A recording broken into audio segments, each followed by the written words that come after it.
assalaamu calaykum daawadayaal ku soo dhowaada barnaamijkeenii diblomaasi wareer degdeg oynu haatan ka helano dalalka Ukraine iyo Ruushku waxay sheegayaan in dowladda Ruushku ay dhaqaajisay ciidankii saddexaad ee dalkaas. Ciidanka saddexaad ee dalka Ruushka ayaa waxay yihiin kuwo aad u adag xilligana dowladda Ruushku waxay doonaysaa inay ka aarsato jugtii Ukrainiyiintu ay ugu geysteen gobolka Kharkiv. Ciidamadan ayaa sheegtay dowladda Ruushku gebi ahaanba in loo diray gobolka Kharkiv ee ku yaala bariga Ukraine. saddexdii maalmood oo lasoo dhaafay ayay Ukrainiyiintu sheeganayeen guulo wax ku ool oo isdaba joog ahaa, taasoo wax weyn u dhintay sumcaddii ciidamada Ruushka oo loo yaqaanay inay yihiin ciidanka labaad ee ugu awoodda badan adduunka haddaanaba ahayn kuwa koowaad. balse saddexdii maalmood oo u dambeysay ayay warbaahinta adduunku googoosanaysa ciidamada sheegayeenna in laga adkaaday. haatana wasaaradda gaashaandhigga ee dalka Ruushka waxay sheegtay gebi ahaanba in la faray ciidanka saddexaad inay u wareegaan kana dagaalamaan gobolka Kharkiv. ciidankaas ayaa la sheegay in laga doonayo gebi ahaanba inay qabtaan gobolka ay Ukrainiyiintana ka saaraan. tan waxay noqonaysaa isku daygii saddexaad ee dowladda Ruushku isku dayeyso inay gebi ahaanba gacanta ku dhigto gobolka Kharkiv.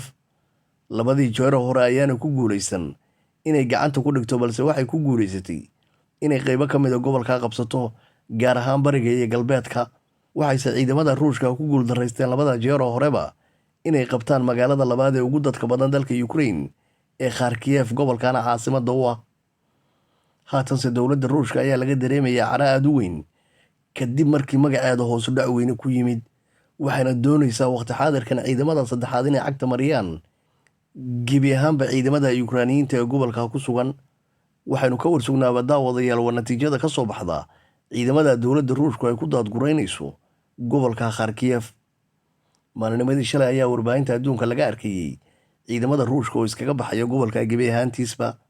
waxay dabadeedna wasaaradda gaashaandhigga ee dalkaas waxay sheegtay inay ciidamadoodu halkaa uga soo baxeen inay dib isu urursadaan, waana qaabka dagaale loo yaqaano dib u gurasho xeelad dagaal. diritaanka ciidamada saddexaad ayaa inoo kala caddayn doonaa in Ruushku halkaa uga baxay dib u gurasho xeelad dagaal iyo in laga saaray.